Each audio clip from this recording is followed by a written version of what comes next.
दूसरी तरफ लगातार जो सेना है उनका ऑपरेशन बड़े स्तर पर चलाया जा रहा है। इस सब के बीच में सेना ने 2 मददगारों को अरेस्ट किया है और कहा जा रहा है कि इन्होंने आतंकियों की इस ऑपरेशन में मदद की थी। देखिए, पहले से ये बात सामने आ रही थी कि बिना लोकल मदद के इतनी बड़ी वारदात को अंजाम, इतनी बड़े आतंकी हमले को अंजाम नहीं दिया जा सकता है और ऐसे में आतंकियों के मददगारों को पकड़ा गया है। बताया जा रहा है कि इनसे हथियार भी बरामद कर लिए गए, पिस्टल भी बरामद की गई है, गोला बारूद इनसे बरामद किया गया है। तो ये हैरान कर देने वाली खबर फिलहाल सामने आई है और ऐसे ही जितने भी आतंकी हैं, उनके आका है, उनके पनाहगार है, उन सबको अरेस्ट करने के लिए सेना एक्शन में नजर आ रही है। तो कुलगाम जिले से इन मददगारों को पकड़ा गया है। चेकिंग के दौरान सुरक्षा बलों के हत्थे आतंकियों के 2 ओवरग्राउंड वर्कर्स चढ़ गए, जिनकी तलाशी ली गई। 2 पिस्टल, 2 मैगजीन, गोला बारूद बरामद किया गया। अब इनसे पूछताछ भी की जा रही है।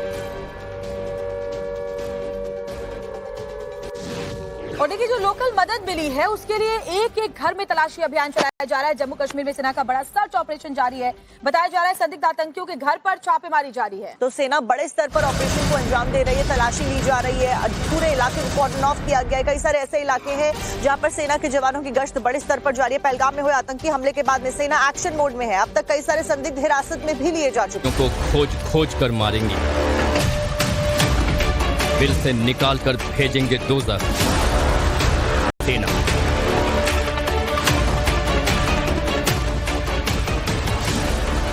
एक घर की तलाशी ले रहे जवान।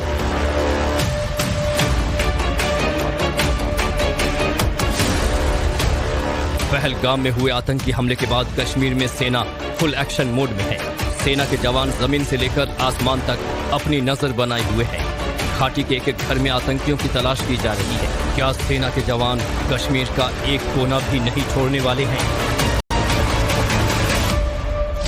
कठुआ और पहलगाम में सेना का ऑपरेशन लगातार जारी है। आतंकियों को पकड़ने के लिए बड़े स्तर पर तलाशी अभियान चलाया जा रहा है। जंगलों के अलावा रिहायशी इलाकों में भी सर्चिंग हो रही है।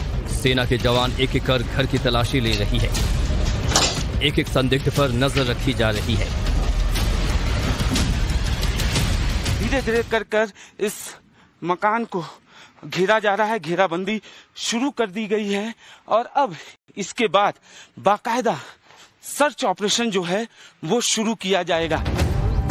कठुआ में 4 संदिग्धों के देखे जाने के बाद सुरक्षा बल लगातार इलाके की कॉम्बिंग कर रही है।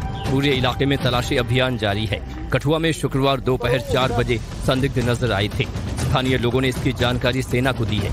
लोगों के मुताबिक ये सभी संदिग्ध छन अरोरियन गांव में दिखाई दिए हैं। सुरक्षा बलों की ज्वाइंट टीम संदिग्धों की तलाश में जुटी हुई है।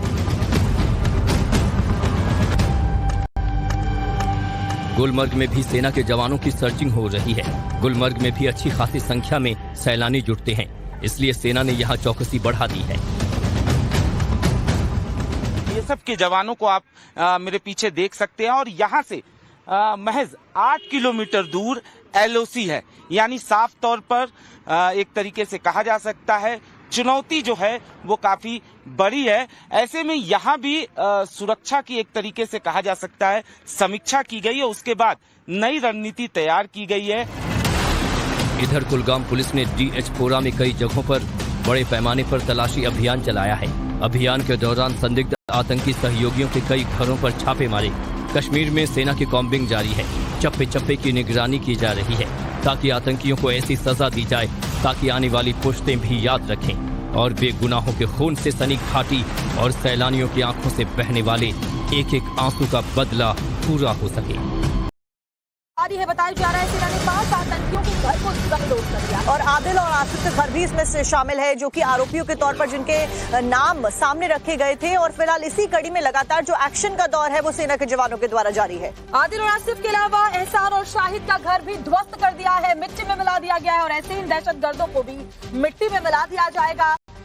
बड़ी खबर आपको बता रहे हैं, जम्मू कश्मीर के अलग अलग इलाकों में लगातार जो इनकाउंटर्स है वो भी जारी है और इन आतंकियों के घरों को जमींदोज कर दिया गया। ये वो आतंकी हैं जिन्होंने जब पहलगाम में अटैक हुए थे तो यही वो लोग थे, यही वो आतंकी थे जिन्होंने निहत्थे मासूम टूरिस्ट को गोली मार के गन पॉइंट पर मौत के घाट उतारा था। इसी से जुड़ी भी तमाम जानकारी रिपोर्ट में आपको दिखाते हैं।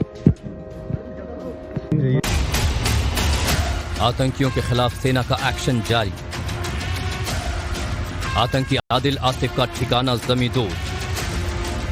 पहलगाम में हुए आतंकी हमले के बाद सेना का एक्शन तेज हो गया है। Indian army full action mode में है। आतंकियों के घरों को चुन चुन कर निशाना बनाया जा रहा है। अब तक 4 आतंकियों के ठिकानों को नेस्त नाबूद कर दिया गया है। सेना के जवानों ने शुक्रवार की सुबह त्राल और अनंतनाग इलाके में दबिश मारते हुए आतंकी आदिल और आसिफ के घरों को ब्लास्ट कर उड़ा दिया। सेना के जवानों को सर्चिंग के दौरान यहां कुछ संदिग्ध वस्तु मिली थी, जिसके बाद सेना ने आतंकी ठिकानों को मिट्टी में मिला दिया। सेना के जवानों ने पुलवामा जिले के मोरन इलाके में सक्रिय आतंकी एहसान शेख के घर को भी विस्फोटक लगाकर उड़ा दिया। एहसान लंबे समय से लश्कर तैयबा से जुड़ा है। उस पर पहलगाम से पहले भी कई आतंकी गतिविधियों में शामिल होने के आरोप हैं। वो 2018 से पाकिस्तान में था, वहीं उसे हथियारों की ट्रेनिंग मिली और वो हाल ही में घाटी लौटा था। आतंकी आदिल गुरी के दूसरे मकान को भी सेना ने जमींदोज कर दिया है। लेकिन आतंक आदिल की बहन की अलग ही दलील है। उसने अपने भाई को मुजाहिदीन बताया है। मेरे भाई एक है वो जेल में है और दूसरा भाई जो है वो मुजाहिदीन है। अब ऐसे लोगों को क्या ही कहें जब इनको आतंकवादी में भी मुजाहिदीन नजर आ रहा है। कश्मीर में सेना का ऑपरेशन जारी है। जवान घाटी में छिपे आतंकियों को चुन चुन कर मौत के मुंह में भेजने के लिए निकल चुके हैं। तो भारत ने अब पाकिस्तान का हिसाब किताब करना शुरू कर दिया है। सिंधु जल समझौते को भारत ने रद्द कर दिया है, जिसके बाद पाकिस्तान बौखलाया हुआ है, क्योंकि पाकिस्तान को पता है कि आने वाले समय में इस समझौते के रद्द होने के बाद वो बूंद बूंद के लिए तरसने वाला है। गृह मंत्री अमित शाह के आवास पर जो बैठक हुई, इसको लेकर पूरी रणनीति तैयार की गई और साथ ही सेना को भी बॉर्डर पर खुली छूट दे दी गई है कि अगर पाकिस्तान की तरफ से कोई हिमाकत की गई, सीज फायर का उल्लंघन किया गया तो करारा जवाब दिया जाए।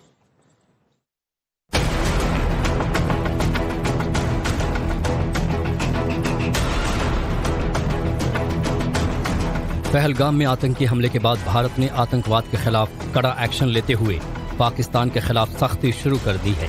गृह मंत्री अमित शाह के घंधू को लेकर कई बड़े फैसले ले चुका है। गृह मंत्री अमित शाह ने जल शक्ति मंत्री के साथ बैठक में इन फैसलों पर काम करने की रणनीति पर चर्चा भी की है।